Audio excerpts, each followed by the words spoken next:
First station. Jesus is condemned to death.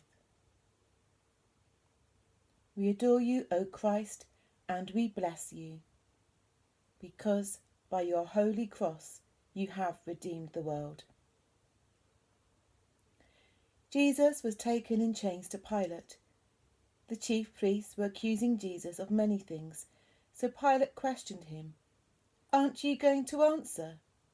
He said, "Listen to all their accusations." Jesus refused to say a word, and Pilate was amazed. Pilate spoke to the crowd. "What do you want me to do with this one, the one you call King of the Jews?" They shouted back, "Crucify him!" "But what crime has he committed?" Pilate asked.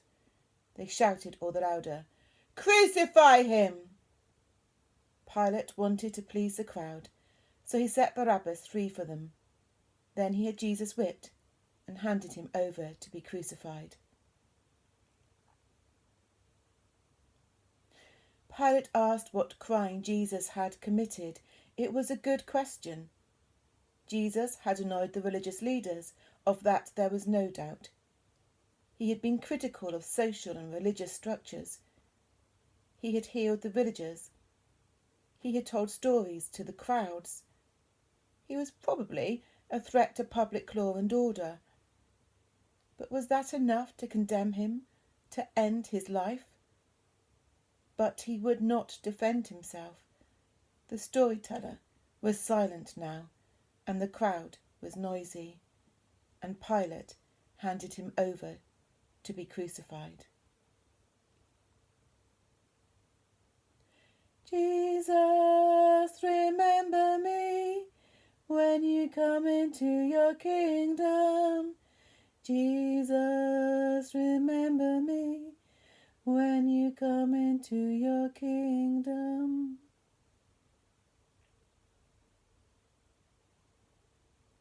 We adore you, O Christ, and we bless you, because by your holy cross you have redeemed the world. Jesus takes up his cross. The soldiers took Jesus inside to the courtyard of the governor's palace and called together the rest of the company. They put a purple robe on Jesus, made a crown out of thorn branches and put it on his head. Then they began to salute him. "Long live the King of the Jews!" They beat him over the head with a stick, spat on him, fell on their knees and bowed to him. When they had finished mocking him, they took off the purple robe and put his own clothes back on him. Then they led him out to crucify him.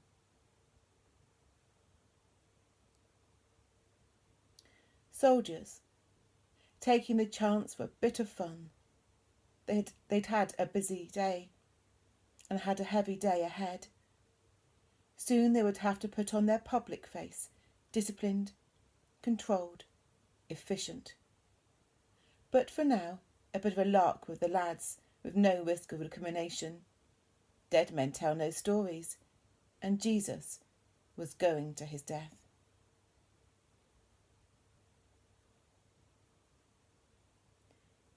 Jesus, remember me when you come into your kingdom. Jesus, remember me when you come into your kingdom. We adore you, O Christ, and we bless you, because by your holy cross you have redeemed the world. Jesus falls for the first time. Who would have believed what we now tell? Who could have seen God's hand in this? Jesus was exhausted. He was in pain. He was going to his death. The cross was heavy, and he fell. He was flesh and blood like us. He was struggling.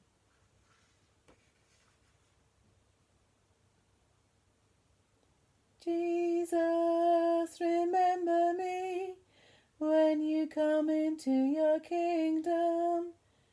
Jesus, remember me when you come into your kingdom.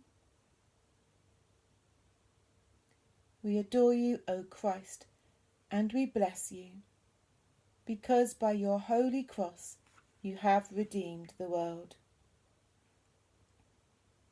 Jesus meets his mother.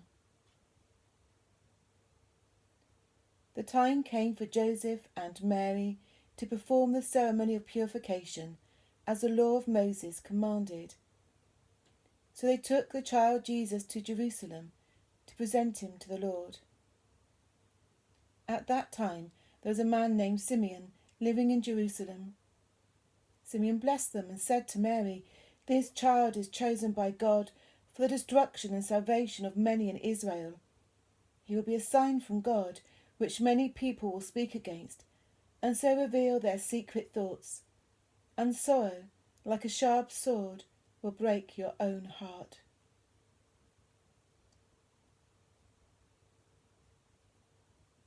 She was going to be there at his end. She who had been there with God at his beginning.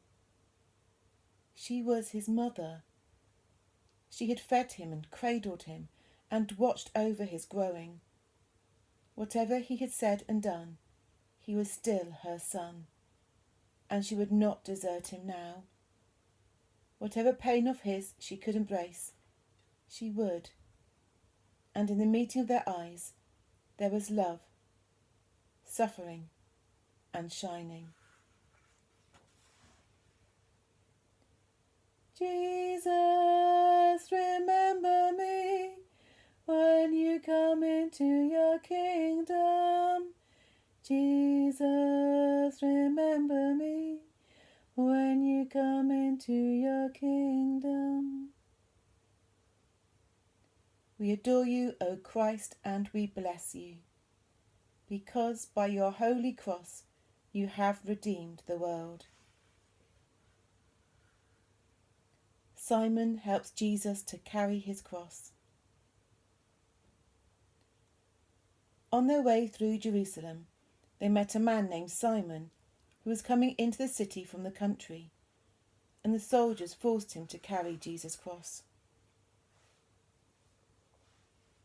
Simon from Cyrene, father of Alexander and Rufus, what a tale you had to tell your children. You helped Jesus. You gave him your strength on the streets of Jerusalem.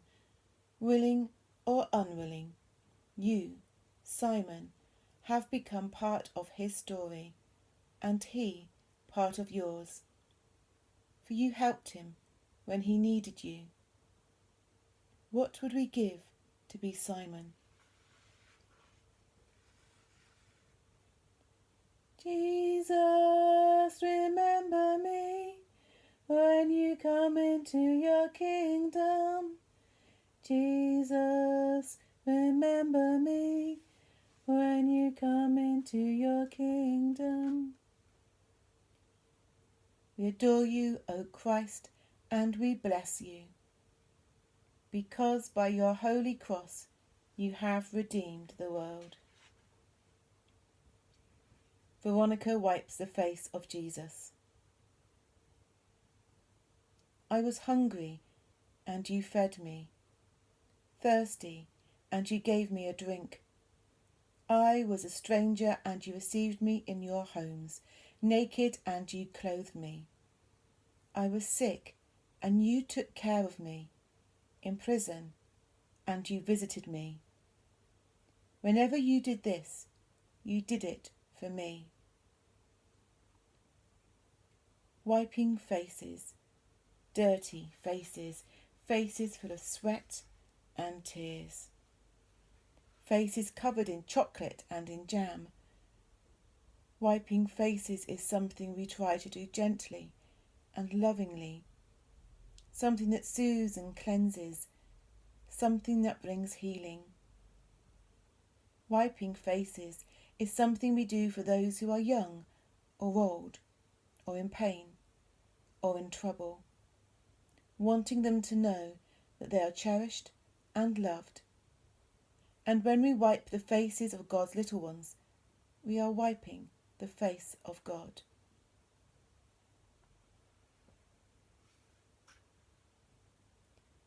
Jesus, remember me when you come into your kingdom. Jesus, remember me when you come into your kingdom. We adore you, O Christ, and we bless you, because by your holy cross you have redeemed the world. Jesus falls the second time.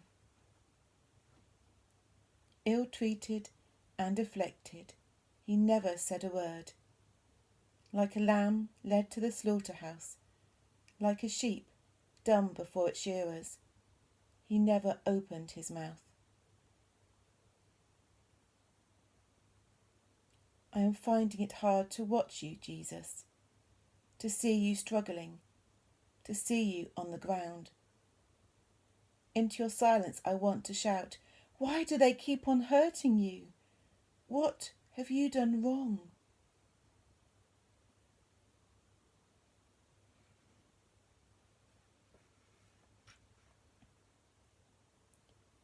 Jesus, remember me when you come into your kingdom. Jesus, remember me when you come into your kingdom. We adore you, O Christ, and we bless you, because by your holy cross you have redeemed the world.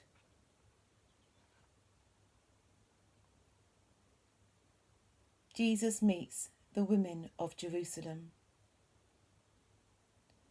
A large crowd of people followed Jesus. Among them were some women who were weeping and wailing for him. Jesus turned to them and said, Women of Jerusalem, don't cry for me, but for yourselves and for your children.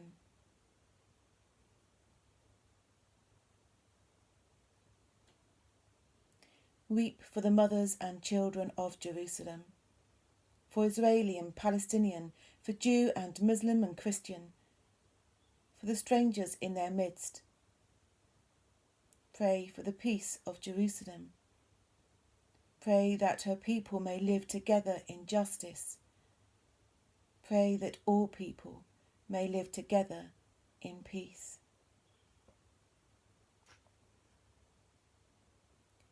Jesus, remember me when you come into your kingdom. Jesus, remember me when you come into your kingdom.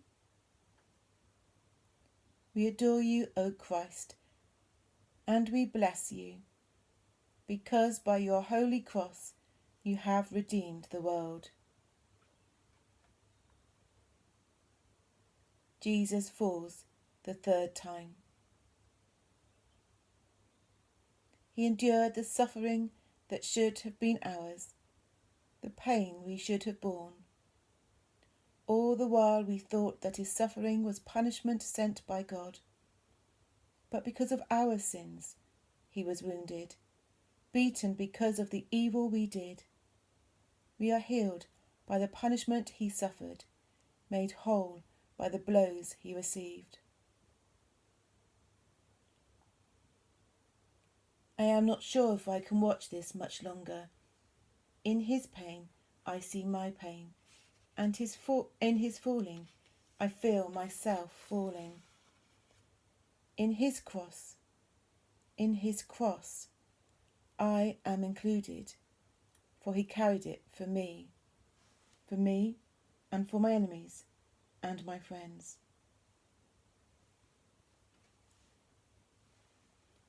Jesus, remember me when you come into your kingdom. Jesus, remember me when you come into your kingdom. We adore you, O Christ, and we bless you, because by your holy cross you have redeemed the world.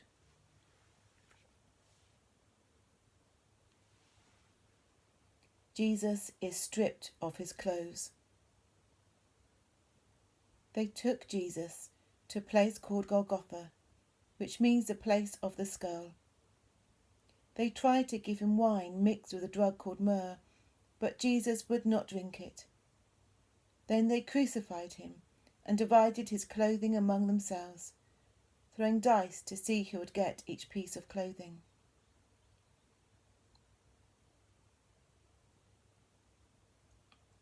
Stripped now of clothing, of disciples, of friends, alone, naked and vulnerable, with nothing to protect you from the pain to come.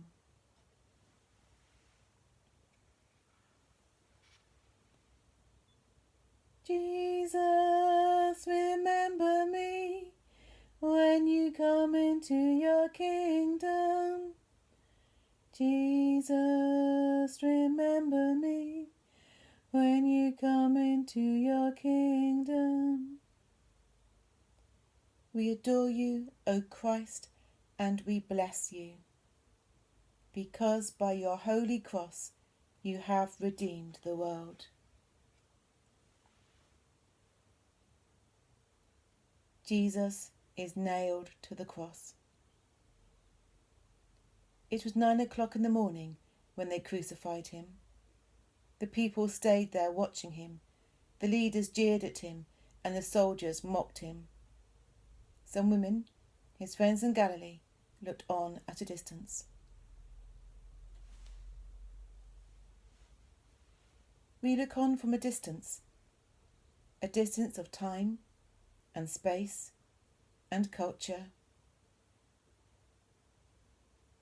And for us it hurts to watch Jesus dying, even at a distance. It hurts to know that we are being rescued. It hurts to know how much we are valued and loved.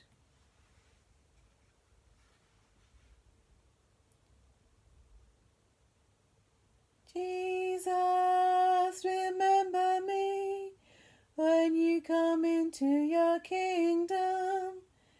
Jesus, remember me when you come into your kingdom.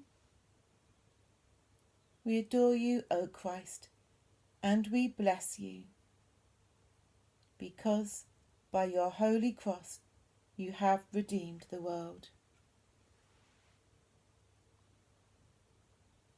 It was about 12 o'clock when the sun stopped shining and darkness covered the whole country until 3 o'clock, and the curtain hanging in the temple was torn in two. Jesus cried out in a loud voice, "Father, into your hands I place my spirit." He said this and died.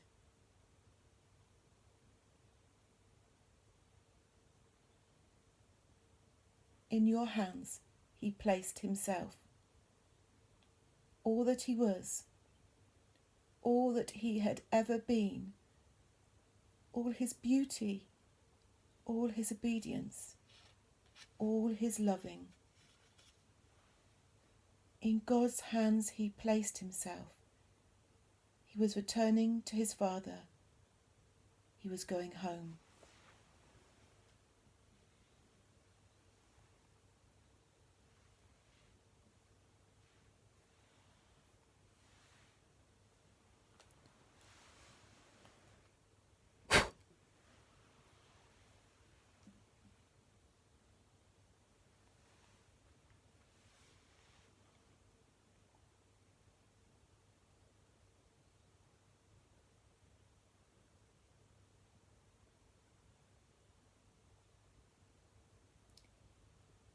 Jesus is taken down from the cross. And when evening came, Joseph, of Arimathea, a respected member of the council, went to Pilate and asked for the body of Jesus. Joseph took the body down and wrapped it in a linen sheet. Jesus is dead and lies in the arms of his mother. Death is hard and final, and yet whatever happens on this earth, children never die to their mothers. In the memory of those who loved them, loved ones remain. And for us, and for all God's people, our hope is safe in God. From swaddling bands to grave clothes, all the days of our living and dying, we are cradled and wrapped in love.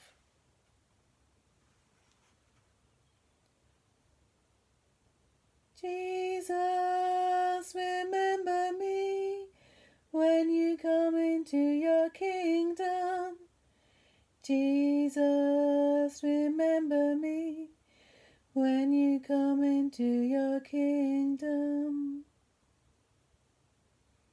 We adore you, O Christ, and we bless you, because by your holy cross you have redeemed the world.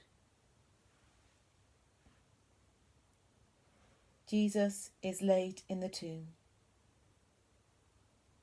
Joseph placed the body in a tomb, which had been dug out of solid rock. Then he rolled a large stone across the entrance. Mary Magdalene and Mary, the mother of Joseph, were watching and saw where the body of Jesus was placed. The door is shut now, and the world sighs and waits, and we wait in night's darkness, longing for the morning, longing for the light.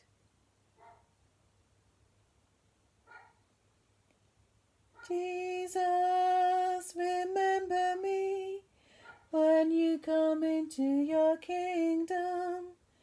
Jesus, remember me when you come into your kingdom. We adore you, O Christ, and we bless you, because by your holy cross you have redeemed the world.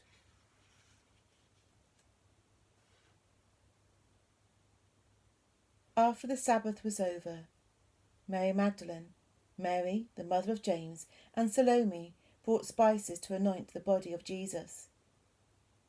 Very early on Sunday morning, at sunrise, they went to the tomb. On the way they said to one another, "Who will roll away the stone for us from the entrance to the tomb?" It was a very large stone. Then they looked up and saw that the stone had already been rolled back. So they entered the tomb, where they saw a young man sitting on the right, wearing a white robe, and they were alarmed. "Don't be alarmed," he said. "I know you're looking for Jesus of Nazareth, who was crucified. He is not here.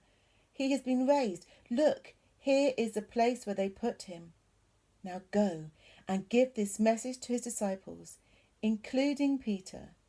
He is going to Galilee ahead of you. There you will see him, just as he told you." We go on our way, and Jesus goes ahead of us. We do not need to be afraid, for Jesus is risen. God is love, and love is more powerful than fear or death or evil, and we are greatly loved, and we are grateful. Thanks be to God for redeeming the world in love. Amen.